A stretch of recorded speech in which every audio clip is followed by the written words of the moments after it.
Welcome back, Blue Shirts fans, to episode number 707 of the Locked On New York Rangers podcast. I'm your host, John Chick. Just want to thank you guys, as always, for making Locked On New York Rangers your first listen every day. We are free and available on all platforms. And the Rangers, coming off of a tough 2-1 loss in Nashville against the Predators last night, Saturday night. This is, of course, a special Sunday morning edition of Locked On New York Rangers here, and the Rangers are going to be back in action later today at home against the Coyotes. But tough game for the Rangers, like I said. You know, a game where I thought they had the better of play. They outshoot the Predators, 35-18, win 51% of the faceoffs, out-hit them 32-25. I thought they outchanced them. I thought they spent a little bit more time in the attacking zone, but they lose the game 2-1. Couple of goals given up that were the result of some miscues by the Rangers, which has unfortunately been kind of a theme as far as this young season is concerned. So we're going to talk about that. We're going to talk about the line combinations that the Rangers went with. Vitali Kravtsov, of course, not in the lineup, so that caused the Rangers to make a couple of adjustments. We are going to break down all three goals that were scored in this game, including the one by Filip Chytil, who continues his pretty strong play thus far in the season. I'm going to stick up for Jaroslav Halak a little bit. He's now winless in 5 starts as a Ranger, but he deserves quite a bit better than what he's gotten. I think he's played well, not fantastic, but certainly he does not deserve to be winless at this point in the campaign here. Got a lot more to say about Miller and Trouba. Going to talk about that and their performance, and maybe even bring up the concept of potentially splitting them up going forward. The Ranger power play, rough night for them. They go 0 for 5, including a double minor toward the end of the game. And, of course, the fisticuffs in this contest here with the Predators. It got pretty nasty for two teams that don't really have a ton of history. But, yeah, let's go ahead and dive right into it. Start with the line combinations. So, again, Vitali Kravtsov not in the lineup. The Rangers said before the game that he had the flu. And then after the game, he apparently said that he had a tooth infection. So, yeah. I guess 6 for one and half a dozen for the other. Bottom line, Vitali Kravtsov was not in the lineup. And no word as of yet, and it is Sunday morning as I'm recording this, if he'll be in the lineup for the game against the Coyotes tonight. We shall see, and we'll see who comes out of the lineup if that indeed ends up being the case. And, so the Rangers, obviously, you got to make some adjustments. Kravtsov had been playing on the Panarin line with the Breadman and with Trocheck. And, with Kravtsov being out, the options are plentiful. I mean, you could go with Alexis Lafreniere moving back to the second line. He obviously played with Panarin and Trocheck for a while. You could maybe try Capo Caco there. You could maybe try Chytil there, but you really can't on the other hand because, the Rangers only have 4 centers in the lineup in this game, so Chytil pretty much has to center the third line. If you move him to, second line right wing, I don't know who centers the third line. You can move Gaudreau up there, but then you've got nobody to center the fourth line. So Chytil probably wasn't an option, but the Rangers choose to go with Julien Gauthier, moving him from the fourth line to the second line and keeping the kid line intact, which this was actually kind of my preferred, strategy going into the game. The kid line had looked really good in the previous game. I don't think they stood out as much in this one. Granted, they were out there for the goal that was scored by the Rangers, so that was good. Filip Chytil scored the goal, but not quite as impressive of an outing from the kid line as we saw in the most recent game. And then the fourth line, you got Gaudreau centering Sammy Blais on the left wing, Ryan Reeves on the right wing, and Reeves obviously factored into this game quite a bit, got involved in some of the fisticuffs. He was out there hitting everybody that moved. Carpenter, a healthy scratch for the second game in a row, and Jaroslav Halak between the pipes. As far as the fisticuffs are concerned, we might as well jump right into these because this had a lot of people talking and certainly got everybody's attention on social media. But this game got really nasty. Once again, for two teams that are not division rivals, not even conference rivals, it's gotten quite chippy between these two teams in recent seasons. I remember a game around this time last year. It was October of last year where the Rangers went into Nashville, won a really tough grinded-out game, final score 3-1 in favor of the Rangers. But that game got a little bit nasty, too.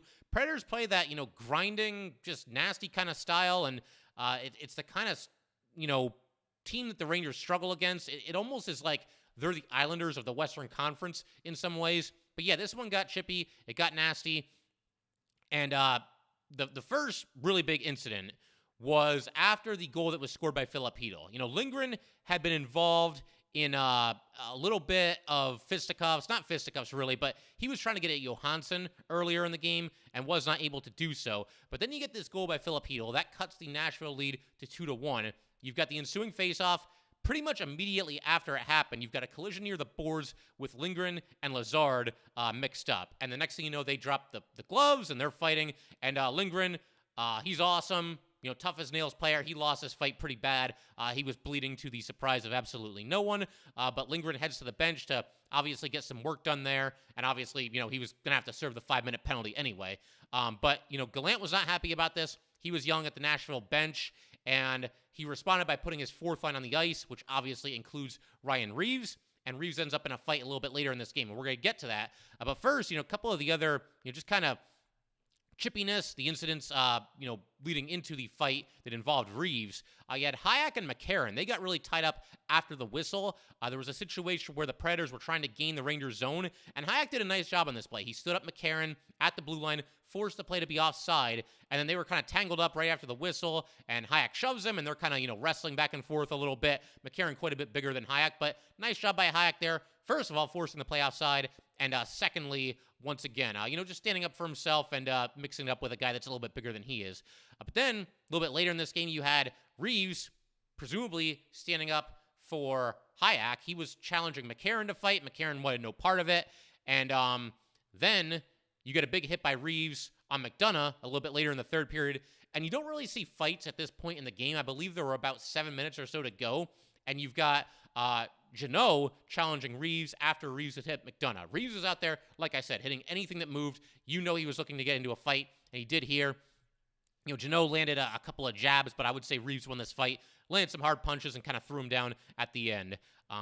But Reaves has kind of drawn the ire of certain New York Ranger fans.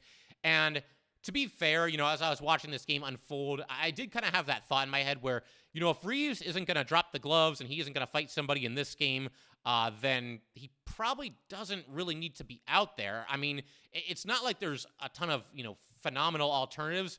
The alternative for this game would have been putting Carpenter into the lineup and moving Gaudreau from center to wing and keeping Reaves out of the lineup. But yeah, Reaves, for him to really be worth it for the Rangers, and I realize, he's very well liked by his teammates. He has that unique leadership role that he has. He does the whole release us Shesty thing at the start of every game. I think he is good for team chemistry, but his big thing is being an enforcer and going out there and making sure his guys are protected. So I would have not been too happy if Reaves didn't get into a fight by the end of this game. It's hard because you can't make somebody drop his gloves and fight you, but you hit enough people, sooner or later you're going to force the issue a little bit, and that's what happened. And Reaves doing a nice job here, getting into the fight and winning the fight. And I figure we're going to keep it going here. I do want to talk about, the goals that were allowed by the Rangers. Again, I feel like I don't want to never give credit to the opponent, but I feel like these goals were due largely to the Rangers. Again, just kind of shooting themselves in the foot, not being as sharp as they need to be. Also got to talk about a couple of injuries that the Rangers sustained in this game, because right now it feels like the Rangers cannot get through a hockey game without, at least a couple of in-game injuries. And like I said, we're going to talk about all that in just a second. But first, I just got to let everybody know, today's episode of Locked On New York Rangers is brought to you by SimpliSafe. If you thought about securing your home with home security but have been putting it off, you'll want to listen up right now. Locked On New York Rangers listeners can order the #1 rated SimpliSafe home security system for 50% off. This is their biggest offer of the year, and you don't want to miss it. SimpliSafe was named the best home security system of 2022 by U.S. News and World Report for the third year in a row. In an emergency, 24/7 professional monitoring agents use Fast Protect technology exclusively from SimpliSafe to capture critical evidence and verify that the threat is real so you can get priority police response. SimpliSafe is whole home security with advanced sensors for every room, window, and door, HD security cameras for inside and out, smarter ways to detect motion that alert you only when a threat is real, and even hazard sensors that detect fires, floods, and other threats to your home. 24/7 professional monitoring service costs less than $1 a day, less than half the price of ADT's traditional professionally installed system. With the top-rated SimpliSafe app, stay in complete control of your system, anytime, anywhere. Arm or disarm, unlock for a guest, access your cameras, or adjust system settings. Don't miss your chance to save big on the only security system that we recommend. Get 50% off any new SimpliSafe system at simplisafe.com/LockedOnNHL today. This is their biggest discount of the year, so do not wait. That is simplisafe.com/LockedOnNHL. There is no safe like SimpliSafe. All right, and we just want to thank you guys, as always, for making Locked On New York Rangers your first listen every day. We are free and available on all platforms, including YouTube. And, I mentioned, obviously, Lindgren had to leave the game for a little while. He was cut pretty bad, bleeding all over the ice. Par for the course when it comes to Ryan Lindgren, obviously a hard-nosed player. But it kind of just made me think at that point that it feels like it's really, really hard for the Rangers to get through a game without any injuries. And it's nobody's fault, and I'm not making excuses for this team. When you look at, the superstar players, they've pretty much stayed on the ice for the entire season. No injuries to any of the big five as far as, the scoring threats are concerned. Panarin, Mika, Kreider, Trocheck, and Fox. No injuries to Igor or anything like that. Knock on wood for all those guys. It seems to be mostly depth players that are getting hurt. Lindgren had to miss a couple of games. That's obviously a big loss too. But again, they just can't get through a game without somebody getting hurt. It does feel that way. Now, in this game, a couple of different injuries, but it felt like everybody was back in relatively short order. As I mentioned, Lindgren had to leave after his fight. Trocheck left the game briefly. He came back. Sammy Blais left the game very briefly. He might not have even missed a shift, but he was down after he blocked a shot. And while I'm on the subject, I actually do want to talk about that play. There was a situation where the Predators got a 4-on-2 break into the Rangers zone. Trouba was kind of caught in deep in the Nashville zone. So Miller is back and Blais is back. And Blais did a great job here, great positioning, and he went down, blocked the shot, took one for the team, just absolutely just spot on, an absolute snipe, and that could not have felt very good at all. You also had a situation later in this game where Mika Zibanejad was taking a slap shot, and nobody wants to get hit by a Mika Zibanejad slap shot. But especially nobody wants to get hit by a Mika Zibanejad slap shot in the face, which is exactly what happened to Jimmy Vesey. He was behind the Nashville net.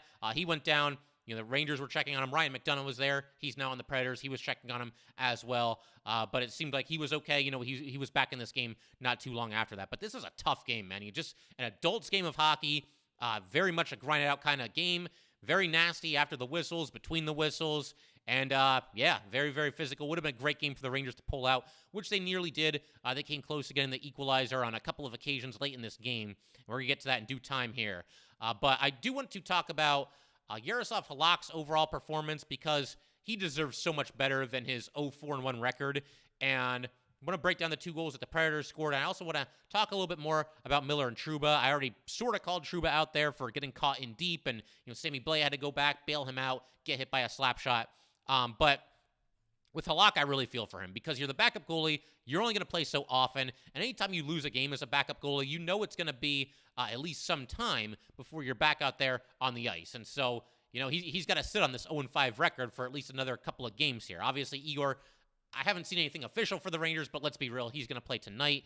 I would imagine he'll be back out there, 4 days later when the Rangers play at Seattle. And the Rangers need to start winning some games, so they might lean on Igor a little bit more. But Halak, man, I think so far this season, again, 5 starts, I would say 3 of them have been good to great. I would say 1 was so-so. That was the game against the Islanders. And 1 was flat out bad. That was again against the Blue Jackets. But he does not deserve to be winless when you look at that track record. And he held it down in this game. A couple of saves on some partial breakaways by the Predators. He robbed Duchesne, kind of late in this game. That was a big stop. That was when the Rangers were still chasing a goal in the third period. The Ranger power play was not very good in this game, so he didn't get any help there. The Rangers got a couple of chances on the power play, but they were 0-5. The reason I bring that up, though, is that Halak ended up making a couple of saves, really good saves, while the Rangers were shorthanded. The Rangers gave up way too many shorthanded chances in this game. And in fact, the Rangers and Predators in this game went a combined 0-9 on the power play. And honestly, it felt like there were as many shorthanded chances as there were, chances for the team that actually had the power play. But Halak coming up with some big saves and bailing the Rangers out while the Rangers were on the man advantage, obviously making some saves while they were shorthanded as well.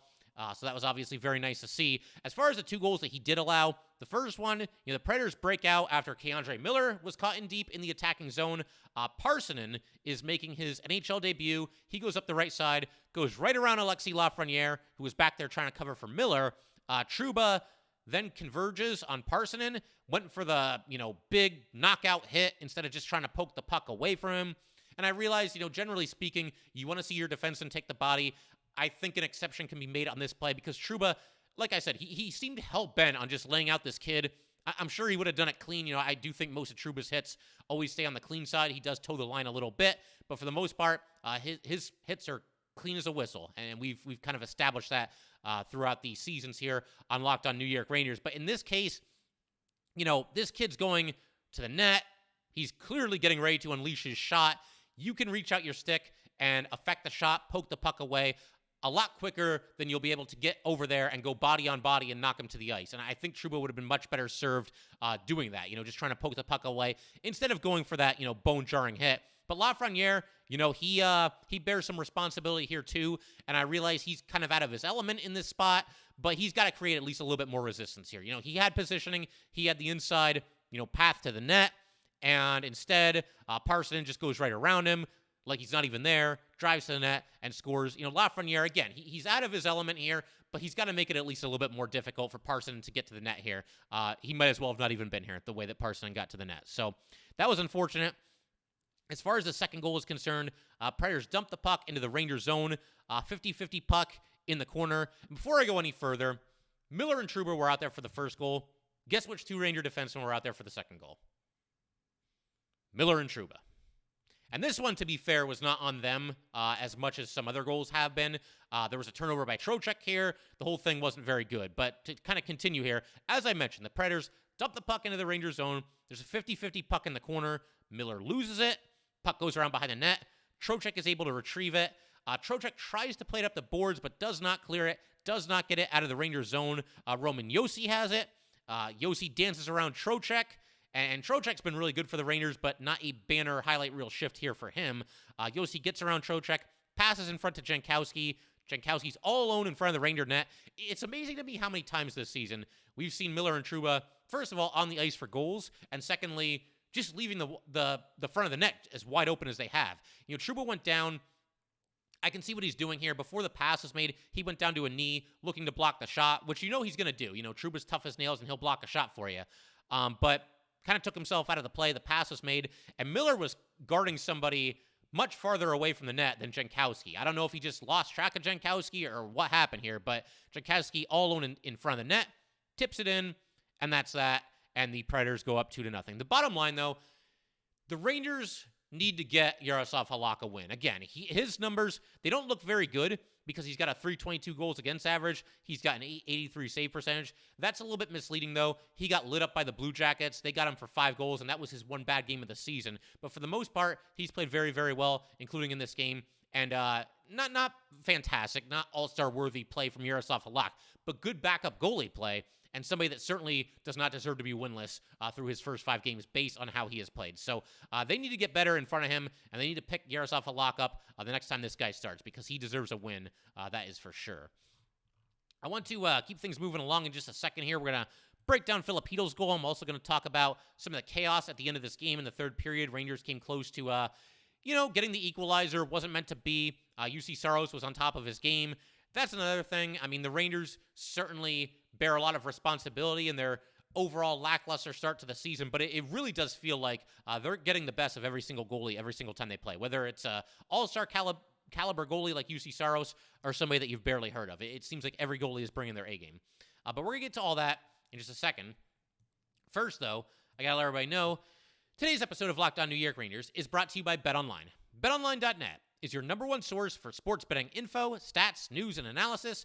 Get the latest odds and trends for every professional and amateur league. From football to basketball to hockey and esports, we've got it all at betonline.net. And if you love sports podcasts, you can find those at BetOnline as well.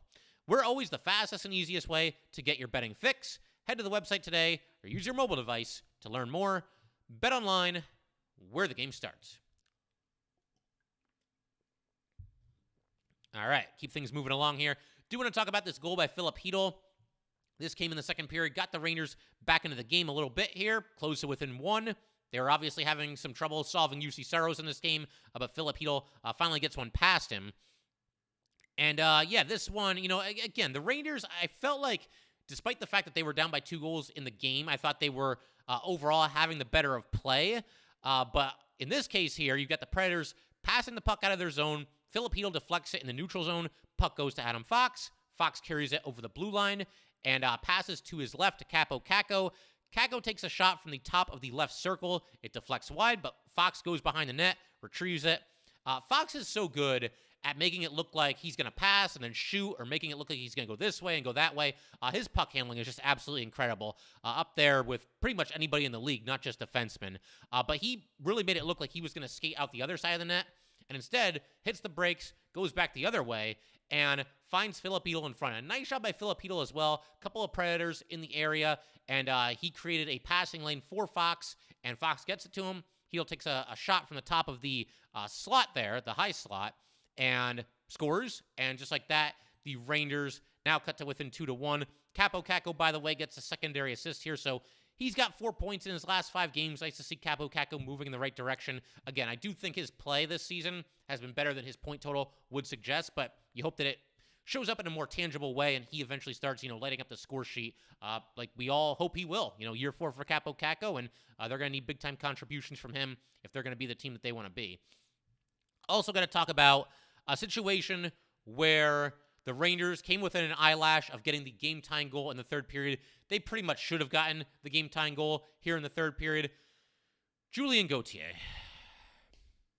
So, Gauthier, golden opportunity in this game, gets to play with Panarin and with Trocheck due to the tooth infection to Vitali Kravtsov, or the flu, or whatever it was. Whatever kept Vitali Kravtsov out of the game. And, again, they decide to take a leap of faith, keep the kid line together. That means moving Julien Gauthier up to the second line from the fourth line. Golden opportunity here. And Gauthier, a couple of goals recently. He's got, 1 or 2 assists recently. He's looked decent at times. And then you have games like this where he basically just disappears. You barely even notice that he's out there. And in this situation, a chance for him to have what I would say probably would have been his biggest moment as a New York Ranger. I mean, the Rangers trying to get this season off the ground a little bit here, playing a tough, physical, hard-nosed game against the Nashville Predators, trailing by a goal. They had been down by 2 goals earlier in this game. Gauthier has a chance for the game-tying goal. Vincent Trocheck passes to Jacob Trouba in deep. Trouba has a chance to shoot, but he's at a little bit of a sharp angle. Saros really commits to Trouba. I mean, he thinks that Trouba is going to shoot it, and Trouba could have shot it. Instead, he looks to pass to Julien Gauthier. And I also just want to say that this is why I sometimes defend the one pass too many. A lot of people in a play like this, they'll say, oh, one pass too many, one pass too many. The thing is, if you complete that last pass, it's going to be pretty much an automatic goal, as this one would have been. But Trouba passes across the top of the crease to Julien Gauthier. Gauthier is right there on the doorstep, possibly going to get the tip-in goal. Couldn't do it. Just couldn't get the puck into the net. And, Sam and Joe, they were talking about this play after it happened. They showed the replay, and they suggested that maybe the pass was a little bit, toward his skate, a little bit out of his reach, maybe a little bit. But to me, this has to be a goal. Gauthier has to find a way to get his stick on this puck. All he's got to do is just redirect it. The net was wide open and was not able to do so, and the Rangers never got the equalizer. They had their chances, but this one was as golden of an opportunity as you're going to see. And, I mean, Gauthier, I'm still rooting for him. I'm still hoping that it works out, but his inability to finish scoring opportunities is, once again, just a gigantic Achilles heel. And in this case, it's one thing if it happens when the Rangers are up 5-1, but they're in, like I said, this adults game of hockey here, this hard-nosed blue-collar game of hockey. It would have been a big-time character win for the Rangers to tie this game and possibly go on to win it. Not able to do so and not able to get the game-tying goal right here from Julien Gauthier. So very unfortunate that Gauthier was not able to finish his opportunity, and we'll see what happens tonight.